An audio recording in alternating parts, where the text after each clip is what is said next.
Okay, good afternoon. आज salaries में जो इम्पोर्टेंट इलस्ट्रेशंस हैं वो डिस्कस करेंगे तो हमारा ये चैप्टर कंप्लीट हो जाएगा।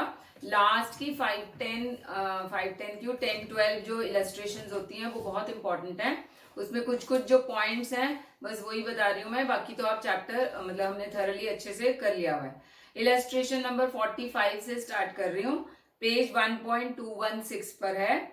इसके अंदर हमें दिया हुआ है सैलरी ऑफ मिसेस स्वाति के लिए हमारे को नेट सैलरी दी हुई है। इसमें own contribution, rent of the residential house provided, ये सारा और क्या है income tax deducted at source, ये भी सारा दिया हुआ है। तो आपने क्वेश्चन स्टार्ट करना है फर्स्ट 4 आइटम्स को ऐड करके 1,50,000 प्लस 6 प्लस 20 प्लस 4,000 करके ये हमारी ग्रॉस सैलरी होगी। यहां से क्वेश्चन स्टार्ट होगा। देन इसके अंदर एंटरटेनमेंट अलाउंस फुली टैक्सेबल होगा क्योंकि ये नॉन गवर्नमेंट एम्प्लॉई है। और 5th पॉइंट में देखो लिखा हुआ है that she was ill and was treated in a private hospital, medical bills reimburse, तो ये प्राइवेट हॉस्पिटल में है तो ये फुली टैक्सेबल हो जाएगा। इससे पहले वाले में 4th पॉइंट में she went on a tour for official purpose and receive travelling allowance, तो ये ऑफिशियल पर्पस के लिए सारा कुछ जो ट्रैवलिंग अलाउंस मिल रहा है ये सारे का सारा एग्जेम्प्ट होता है, जो भी ऑफिशियल पर्पस के लिए होता है। देन उसको रेंट फ्री हाउस मिला हुआ है जिसकी पॉपुलेशन 20 lakhs है पटना में, और also provided to a gardener, salary of the gardener paid by the company, owned by the company है तो सैलरी ऑफ द गार्डनर तो एग्जेम्प्ट हो जाएगा। और पॉपुलेशन 20 lakhs है तो 10% ऑफ द सैलरी आपने कैलकुलेट करना है इसके अंदर, बाकी चीजें आप कर लोगे। 10th पॉइंट में देखो she has taken an interest free loan of 12,000 against salary during the year, repayable in 6 equal monthly instalments. अब ये वाला लोन जो है ये लेस देन 20,000 का है इसलिए ये एग्जेम्प्ट है, इसका कुछ भी नहीं आएगा। वैसे भी क्वेश्चन में हमारे को इंटरेस्ट की रेट दिया ही नहीं हुआ है तो अदरवाइज भी आपने, लेकिन इन सबका ये इसलिए बता रही हूँ कि नोट जरूर लिखना है कि क्यों नहीं हमने ये ऐड किया। देन नेक्स्ट क्वेश्चन के अंदर कुछ बताने वाला है।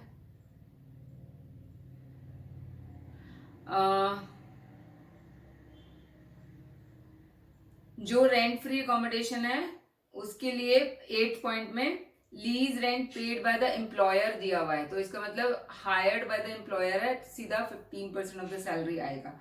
Free education facility next point में for 3 children of the employ, bills issued in name of the employer, ये सारे का सारा टैक्सेबल हो जाएगा। जो बिल्स एम्प्लॉई के बिहाफ पे एम्प्लॉयर पे करता है वो obligation of the employ made by the employer हो जाता है। नेक्स्ट इलस्ट्रेशन में नेक्स्ट पेज पे दिया हुआ है reimbursement of medical expenditure incurred on the treatment of wife from a private nursing home, ये पूरे का पूरा टैक्सेबल हो जाएगा। फिर rent free house at Chandigarh दिया हुआ है जिसकी पॉपुलेशन 9 lakhs है, 7.5% है। इन्होंने देखो इसके अंदर पूछा क्या हुआ है, और हाउस रेंट अलाउंस दिया हुआ है, उन्होंने हमारे से पूछा क्या हुआ है। इस इलस्ट्रेशन को इंपॉर्टेंट मार्क कर लो। इसके अंदर क्या है कि हाउस रेंट, या उसको 2 चॉइस दी गई है, या वो रेंट फ्री हाउस ले ले या हाउस रेंट अलाउंस ले ले, और उन्होंने आपसे पूछा है कि कौन सा from tax point of view कौन सा लेना चाहिए। तो जो इन्होंने कैलकुलेशन की हुई है उसके हिसाब से देखो सैलरी के अंदर अगर रेंट फ्री हाउस ऐड करते हैं तो उसकी total salary after standard deduction 5,51,110 बन जाती है, और अगर हाउस रेंट अलाउंस लेते हैं तो उसकी सैलरी जो है 5,72,000 बन जाती है। तो इसके अंदर हालांकि हमारी जो सैलरी है रेंट फ्री हाउस से वो कम बन रही है एचआरए के मुकाबले, लेकिन आंसर में दिया हुआ है ऊपर टैक्स प्लानिंग के हिसाब से जो आपका उसको चूज करना चाहिए हाउस रेंट अलाउंस वाला ऑप्शन। क्यों, उसका रीजन भी उन्होंने दिया हुआ है कि उसको एचआरए रिसीव हो रहा है 96,000 रुपीज का, हाँ 8,000 into 12 करके 96,000 रुपीज का, और वो रेंट पे कर रहा है 84,000 का, 12,000 रुपए का यहाँ पे वो कैश सेव कर रहा है। अब उसकी एक्सेस सैलरी कितनी बनती है 5,51,000 माइनस 5,72,000 करके एक्सेस सैलरी उन्होंने निकाली हुई है आपकी 21,690 रुपीज। इस एक्सेस सैलरी में अगर वो 20% स्लैब में जब आता है तो वो 20% टैक्स और हेल्थ इंश्योरेंस सब कुछ ऐड करके टैक्स कैलकुलेट करके भी उसका टैक्स बनता है 4,512 रुपीज। तो 12,000 उसने कैश सेव किया। अगर उसने उसमें से टैक्स 4,512 पे भी कर दिया, still he saves the money of 7,488 rupees. इसी वजह से उन्होंने ऑप्शन में आपको HRA बोला है एग्जाम मतलब चूज करने के लिए, even though the salary for HRA when we take HRA is more. तो ये रीजन आपने अच्छे से इसमें एक्सप्लेन करना है अगर ऐसा क्वेश्चन आ जाता है तो। नेक्स्ट क्वेश्चन क्या है, इसमें हमें सिर्फ रेंट फ्री हाउस मतलब RFA की वैल्यू निकालनी है। इसके अंदर अब क्या क्या दिया हुआ है, सैलरी दिया हुआ है, 2 टाइप्स ऑफ सैलरी दी हुई है, चेंज हो रही है salary. DA 45% of the salary है, ओनली 2/3 एंटर कर रहा है रिटायरमेंट बेनिफिट। कमीशन जो है 2% ऑफ सैलरी है।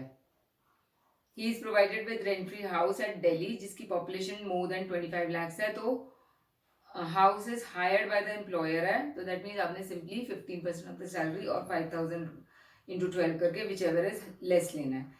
He was transferred to Singapore from 1st September and was allotted rent-free house from 1st September. Rent paid for this house was 2,400 per month. He continued to retain both the houses up to 31st December and from 1st January he vacated the house at Delhi. तो ये वाला question बिल्कुल वैसा है, हमने एक question में भी ऐसा किया था। पहले तो अप टू 31st अगस्त एक ही घर टैक्सेबल होएगा, दिल्ली वाला। फिर 3 महीने के लिए लीस्ट ऑफ द 2 दोनों घरों की वैल्यू निकालनी है, सितंबर अक्टूबर नवंबर तक दोनों घरों की वैल्यू निकालनी है और उसमें से जिसकी वैल्यू कम होएगी वो टैक्सेबल होएगा। दिसंबर के महीने में दोनों टैक्सेबल हो जाएंगे क्योंकि मोर देन 3 मंथ्स हो जाएगा। फिर दिसंबर के बाद उसका सिर्फ श्रीनगर वाला घर टैक्सेबल होगा क्योंकि दिल्ली वाला घर उसने वेकेट कर दिया हुआ है। तो ये इसीलिए इसको इम्पोर्टेंट मार्क करा रही हूँ क्योंकि इसमें ऐसा वाला क्वेश्चन हमने किया तो हुआ है। देन नेक्स्ट वाले क्वेश्चन इलस्ट्रेशन 49 में रेंट फ्री हाउस हमें दिया हुआ है 1 अगस्त से। Fair rental value of the house दिया हुआ है, इसका मतलब घर उसका एम्प्लॉयर का अपना है। कॉस्ट ऑफ फर्निशिंग और ये सब कुछ दिया हुआ है। जो कॉस्ट ऑफ फर्निशिंग दिया हुआ है ना वो पूरे साल का दिया हुआ है 60,000। जब हम 10% निकालेंगे तो 6,000 रुपये आ जाएगा। 6,000 इंटू 8/12 करेंगे क्योंकि 8 महीनों के लिए उसको दिया गया है ये वाला, इसीलिए। एंड जो सैलरी कैलकुलेट करोगे आप फेयर रेंटल RFA के लिए, वो भी 8 महीनों की सैलरी निकालोगे और फिर उस पर 15% 10% जो भी निकालना है आपने वो निकालोगे। Then he was given the free use of 1.4 litre capacity car with driver both for personal from 1 October. तो ये भी जो पर्क है आप निकालोगे सिर्फ 6 महीनों के लिए निकालोगे। छोटे छोटे पॉइंट्स हैं, कई बार ये मिस हो जाते हैं इसलिए बता रही हूं मैं। इलस्ट्रेशन 50 में सैलरी हमें नेट दी हुई है, professional tax, rent, contribution to PF, तो ये मैंने पहले भी बताया, ये सब आपने ऐड करना है इसमें। देन लीव ट्रैवल अलाउंस दिया हुआ है हमें 7,800 का, और इस क्वेश्चन में हमारे को कोई खर्चा नहीं दिया हुआ है तो हम ये सारे का सारा टैक्सेबल कर लेंगे।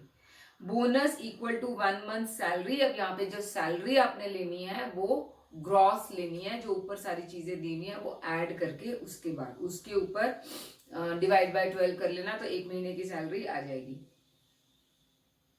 रिमोट लोकेलिटी अलाउंस हमें दिया हुआ है, उसको मिल रहा है 3,000 रुपीज और एग्जेम्पशन है 200 पर मंथ, तो ये तो ऑब्वियसली आप माइनस करके इसको कैलकुलेट कर लेना।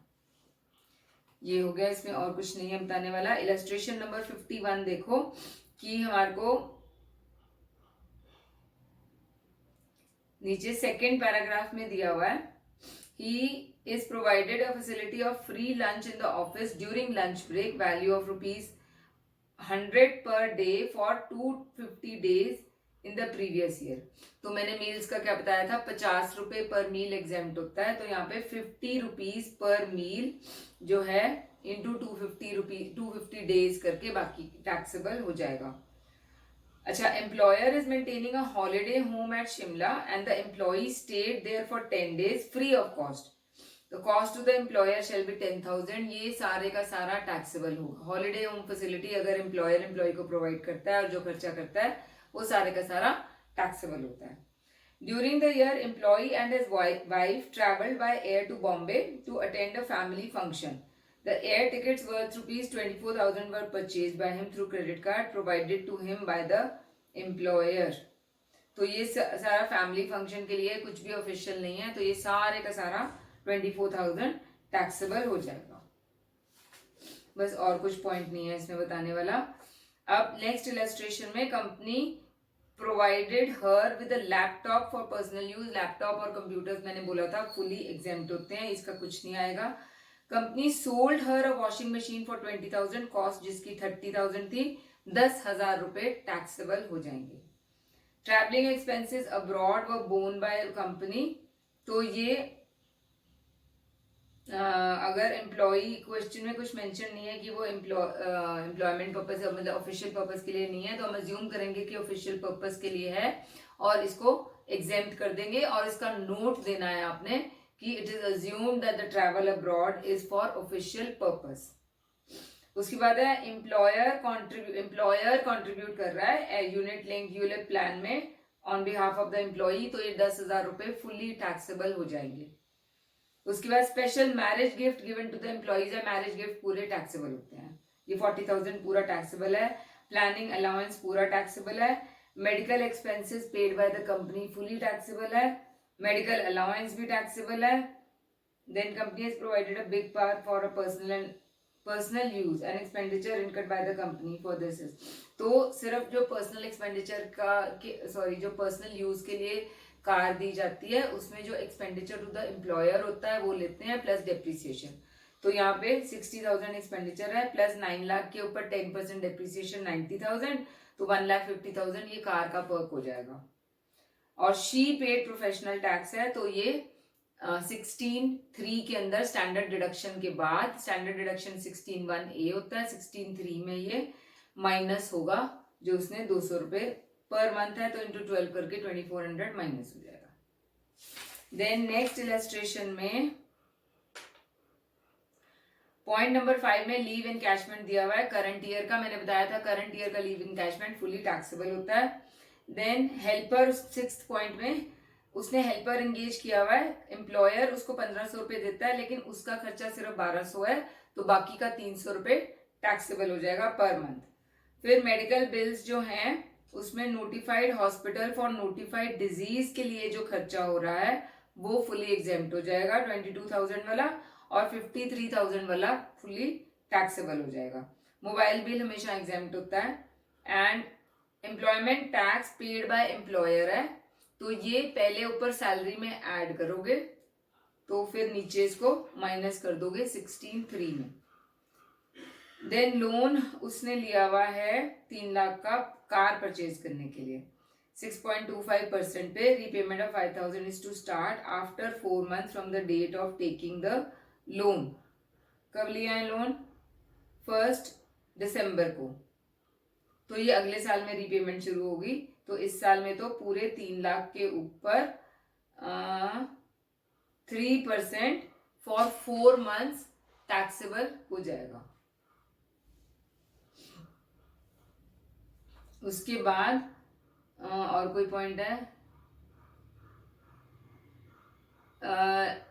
13th पॉइंट में leave concession, leave travel concession मिला हुआ है लेकिन कहीं ट्रैवल नहीं किया है तो फुली टैक्सेबल हो जाएगा। फिर जो 15th पॉइंट में रेंट फ्री अकोमोडेशन दिया हुआ है, गार्डनर की वैल्यू, गार्डनर की जो सैलरी है वो फुली एग्जेम्प्ट होगी क्योंकि घर एम्प्लॉयर का है। ओके, नेक्स्ट इलस्ट्रेशन में पॉइंट नंबर 2 में ग्रेचुटस बोनस दिया हुआ है, तो ये ग्रेचुटस बोनस सैलरी में तो ऐड होगा लेकिन कैलकुलेशन के लिए जो हम आरएफए की कैलकुलेशन अगर कोई दिया हुआ है आरएफए तो उसमें ये नहीं लेंगे।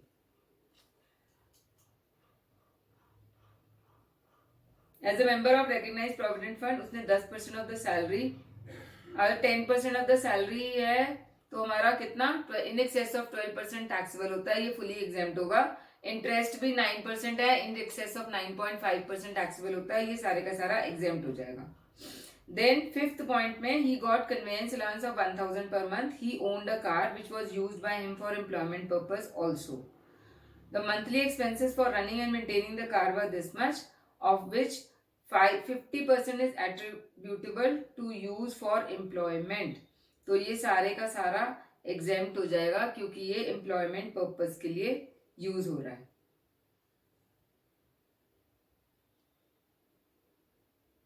उसके बाद है ड्यूरिंग फेस्टिवल सीजन एम्प्लॉई ने 7th पॉइंट में गिफ्ट दिया है 4750 का, तो गिफ्ट एम्प्लॉई से फेस्टिवल सीजन में अप टू 5000 रुपीज एग्जेम्प्ट है, तो ये सारे का सारा एग्जेम्प्ट हो जाएगा।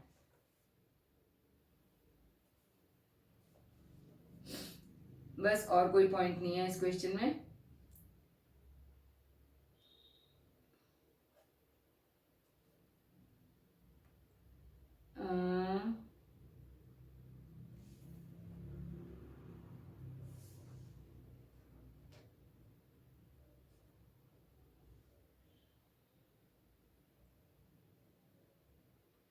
जो आपको रेंट फ्री अकोमोडेशन दिया हुआ है ना 4th पॉइंट में, इसमें पॉपुलेशन मोर देन 25 लाख है for which the employer paid a rent. अच्छा 15% ऑफ द सैलरी लेनी है और rent paid whichever is less. Furniture belong to the employer of which the original cost was 1 lakh sorry, तो इसका 10% आपने करना है ऐड।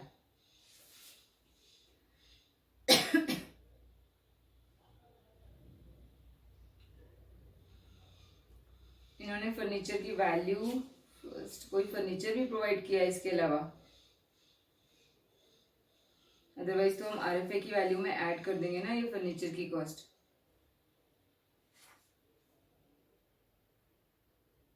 जस्ट अ मिनट, 10% तो फर्नीचर की ऐड ही हो गई, कुछ और ही कैलकुलेट किया हुआ है, इसको काट देना क्योंकि और कोई फर्नीचर तो हाँ दिया हुआ है। यस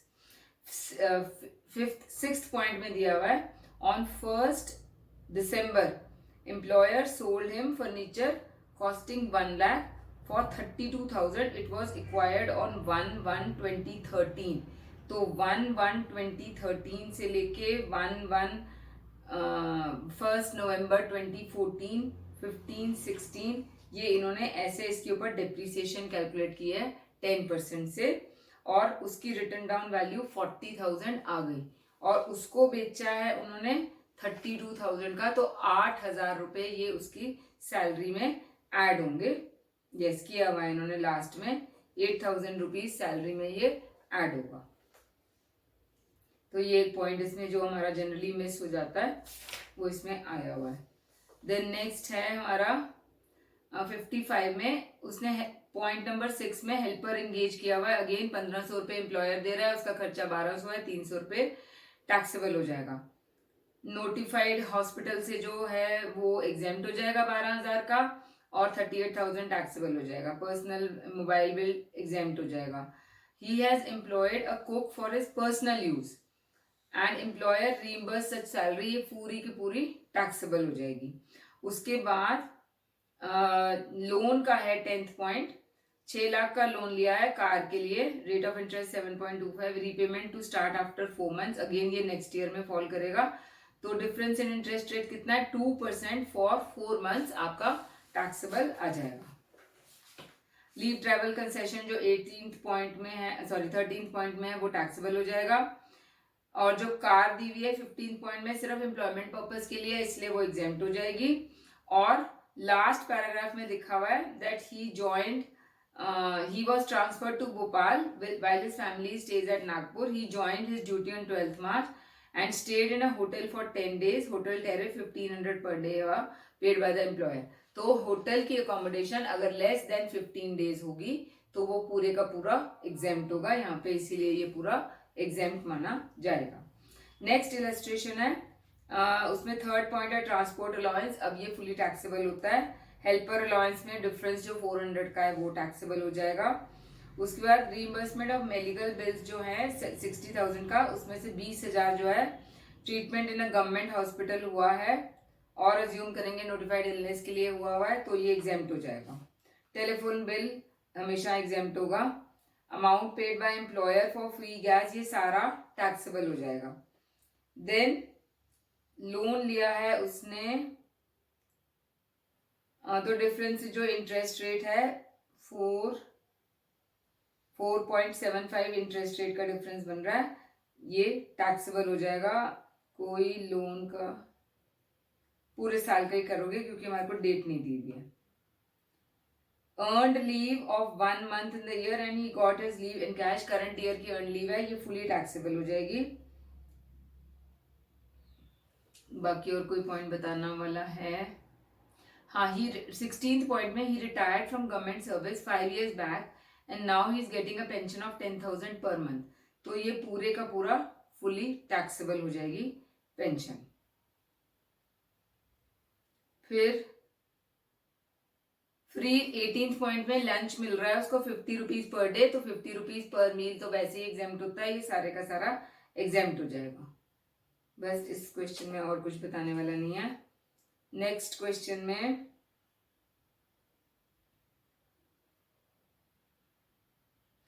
7th पॉइंट में लिखा हुआ है travelling allowance for his official tours 30,000 था, एक्चुअल एक्सपेंडिचर 22,000 था, तो बाकी का 8,000 टैक्सेबल हो जाएगा।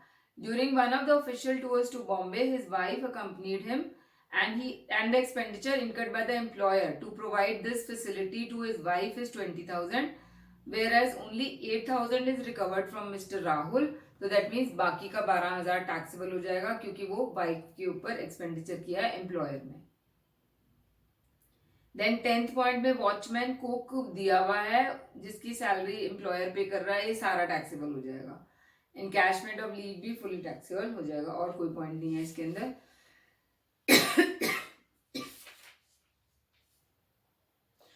इलस्ट्रेशन नंबर 58 में पॉइंट नंबर 5 में एडवांस सैलरी है, ये टैक्सेबल होगी क्योंकि advance salary and arrears of salary are taxable in the year of receipt. फिर स्पेशल अलाउंस दिया हुआ है 8th पॉइंट में, वो भी फुली टैक्सेबल होगा। एंटरटेनमेंट अलाउंस 11th पॉइंट में टैक्सेबल होगा क्योंकि ये नॉन गवर्नमेंट एम्प्लॉई है। फिर उसको 12th पॉइंट में होंडा सिटी कार दी हुई है फॉर हिज पर्सनल यूज, तो इसमें हमने खर्चा लेना है प्लस डेप्रिसिएशन लेनी है। डेप्रिसिएशन 75,000 आ जाएगी, एक्सपेंडिचर 1,20,000 है, दोनों को ऐड करके ये टैक्सेबल हो जाएगा। अब क्लब फैसिलिटी प्रोवाइड कर रहा है 14th पॉइंट में, जिसका कॉस्ट था एम्प्लॉयर का 24,000 and a free lunch of 300। अच्छा, ये जो 24,000 है ये क्लब फैसिलिटी का, ये फुली टैक्सेबल हो जाएगा। और लंच 300 डेज के लिए 150 पर डे है, तो 50 एग्जेम्प्ट है, 100 रुपए पर डे इंटू 300 करके टैक्सेबल हो जाएगा। लोन लिया हुआ है 18,000 का टू परचेज अ मोटरसाइकिल, ये लेस देन 20,000 है, तो ये एग्जेम्प्ट है, इसके ऊपर कुछ भी नहीं आएगा। और उसने इस फादर फेल इल, जिसकी नोटिफाइड, जो एक नोटिफाइड डिजीज है ये रूल 3 में, तो इसमें 50,000 रुपीज है का जो लोन है वो भी एग्जेम्प्ट होगा क्योंकि नोटिफाइड इलनेस के लिए लोन लिया हुआ है। नेक्स्ट इलस्ट्रेशन को इंपॉर्टेंट मार्क कर लो, इसमें सेंट्रल गवर्नमेंट का एम्प्लॉई है वो, और कंट्रीब्यूशन टू 3rd पॉइंट में contribution to notified pension scheme 3,000 per month है। इसमें एम्प्लॉयर का कंट्रीब्यूशन जो है कितना एग्जेम्प्ट होता है, 10% ऑफ द सैलरी। एम्प्लॉई का contribution 10% of the salary 80 CCD 1 में मिलेगा। एम्प्लॉयर का contribution 10% of the salary 80 CCD 2 में मिलेगा। ट्रांसपोर्ट अलाउंस पूरा टैक्सेबल हो जाएगा, डेपुटेशन अलाउंस भी टैक्सेबल हो जाएगा। एंटरटेनमेंट अलाउंस में आप लिमिट्स अप्लाई करोगे 1/5 of the basic salary 5,000 rupees, और एक्चुअल एंटरटेनमेंट अलाउंस क्योंकि ये गवर्नमेंट एम्प्लॉई है इसलिए, तो अंडर सेक्शन 16(2) स्टैंडर्ड डिडक्शन के बाद इस एंटरटेनमेंट अलाउंस की डिडक्शन मिलेगी। ऊपर सैलरी में आपने पूरा एंटरटेनमेंट अलाउंस पूरा दिखाना है। उसके बाद ये रेंट फ्री अकोमोडेशन भी इसको दी हुई है क्योंकि ये गवर्नमेंट एम्प्लॉई है, तो इसके अंदर हमने पॉपुलेशन वगैरह कुछ नहीं देखना होता है, ना सैलरी देखनी होती है। जो लाइसेंस फी या rent fixed by the government होता है प्लस कॉस्ट ऑफ फर्निशिंग, वो ही रेंट फ्री अकोमोडेशन की वैल्यू आ जाती है। फिर उसके बाद फैसिलिटी ऑफ सर्वेंट वॉचमैन 1 अक्टूबर से दिया हुआ है, तो ये 6 महीनों के लिए आप टैक्सेबल करोगे इसको। लैपटॉप हमेशा एग्जेम्प्ट होता है। इसमें देखो आप जो 11th पॉइंट में लोन अमाउंट है, 2 लाख का लोन लिया है कार खरीदने के लिए 6.25% पे और 9.25% SBI का रेट है, 3% हमारा कंसेशनल हो गया। रीपेमेंट ऑफ लोन 1 जनवरी से स्टार्ट है तो और 10,000 पर मंथ है, तो जो रीपेमेंट है उसकी देखो इन्होंने कैलकुलेशन पीछे दिखाई हुई है नोट 2 में। आपकी 2 लाख का लोन लिया है अक्टूबर में, अक्टूबर ही लिखा हुआ है, हाँ अक्टूबर में लिया हुआ है, तो 2 लाख आउटस्टैंडिंग रहेगा अक्टूबर नवंबर दिसंबर 3 महीने के लिए आउटस्टैंडिंग रहेगा 2 लाख। उसके ऊपर 3% फॉर 3 मंथ्स इंटरेस्ट आ जाता है 1500 रुपीज। उसके बाद 1 जनवरी से रीपेमेंट स्टार्ट हो गई, तो जनवरी के में 1,90,000 पे 3% मिलेगा फॉर 1 मंथ, फरवरी में 1,80,000 पे 3% फॉर 1 मंथ एंड सेम मार्च में 1,70,000 पे 3% फॉर 1 मंथ लगेगा इंटरेस्ट, और ये टोटल इंटरेस्ट लगा के 27,2850 आपकी उसकी सैलरी में ऐड हो जाएगा। तो ये थोड़ा डिफरेंट पॉइंट है, इसीलिए इस इलस्ट्रेशन को मैंने इंपॉर्टेंट मार्क कराया हुआ है। देन नीचे देखो पॉइंट नंबर 12 में नीचे सी पार्ट में tuition fees of the son studying in college, इसको 80C में डिडक्शन मिलेगी। रीपेमेंट ऑफ हाउसिंग लोन जो प्रिंसिपल पोर्शन है वो भी 80C में डिडक्शन आएगी। पीपीएफ और LIC तो आपको पता ही है कि 80C में आता है। नेक्स्ट इलस्ट्रेशन में इसको भी इंपॉर्टेंट मार्क कर लो, cash gift from the company जो दिया हुआ है, कैश गिफ्ट फुली टैक्सेबल होता है, अदर देन कैश गिफ्ट 5,000 तक टैक्सेबल होता है, मतलब एग्जेम्प्ट होता है। फिर employer gifted him a wrist watch 6,000 की, तो इसमें 5,000 तक एग्जेम्प्ट है, 1,000 रुपीज टैक्सेबल हो जाएगा।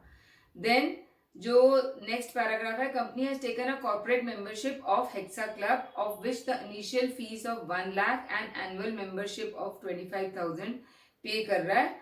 Membership of the club is been provided to mister Devanshu by the company for personal purposes. तो जो अगर कोई भी एम्प्लॉयर एक कॉर्पोरेट मेंबरशिप लेता है तो उसकी जो वो इनिशियल मेंबरशिप फीस देता है वो एग्जेम्प्ट होती है, उसका कुछ भी नहीं आएगा। सिर्फ जो एनुअल मेंबरशिप फीस है वो टैक्सेबल होगी और वो एम्प्लॉय की सैलरी में ऐड हो जाएगी। 25,000 रुपए ही सिर्फ इसके अंदर टैक्सेबल है।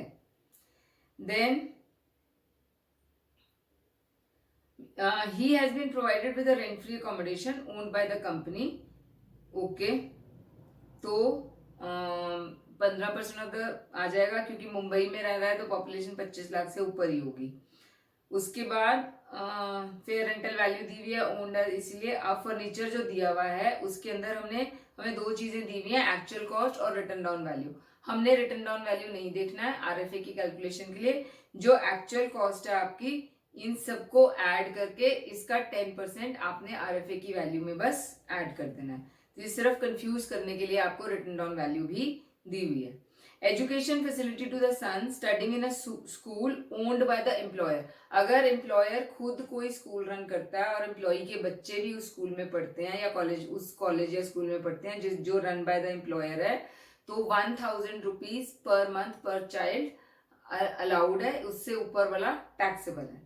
तो इस केस में 30,000 रुपीज पर एनम का टोटल खर्चा है, तो 1,000 इंटू 12 करके 12,000 रुपीज एग्जेम्प्ट हो जाएगा, बाकी का टैक्सेबल हो जाएगा। गार्डनर की सैलरी इसमें एग्जेम्प्ट होगी क्योंकि घर जो है एम्प्लॉयर का अपना घर है। बाकी सेविंग्स दी हुई है, सेविंग्स के अंदर जो LIC मदर का है वो नहीं आएगा और बैंक FD फॉर 2 years वाला नहीं आएगा क्योंकि बैंक FD फॉर 5 years होता है 80C के लिए, नॉट 2 years। देन 61 इलस्ट्रेशन में पॉइंट नंबर 5 में employer contribute 10,000 per month to the staff group insurance scheme. ये जो मैंने मेडिकल फैसिलिटीज के बारे में बताया था उसमें बताया था कि ग्रुप इंश्योरेंस स्कीम के लिए अगर कोई एम्प्लॉयर कंट्रीब्यूट करता है वो पूरे का पूरा एग्जेम्प्ट होता है। देन एम्प्लॉयर ने उसको इनकम टैक्स पेनल्टी पे करी है, ये टैक्सेबल होगा, उसकी सैलरी में ऐड होगा। बाकी RFA आप निकाल लोगे, इसमें कोई प्रॉब्लम नहीं है। पॉइंट नंबर 9 में उसको सर्वेंट्स प्रोवाइड करे गए हैं 2,000 रुपए पर मंथ का, ये फुली टैक्सेबल होंगे। लीव ट्रैवल कंसेशन भी टैक्सेबल होगा। Education facility of 1 child is provided in an institution owned by the employer है, तो 2,500 पर मंथ है minus 1,000 per month, 1,500 per month taxable हो जाएगा। इलस्ट्रेशन नंबर 62 में देखो, आंचल पटनायक जो है आईएएस ऑफिसर है, गवर्नमेंट ऑफ इंडिया की एम्प्लॉय है.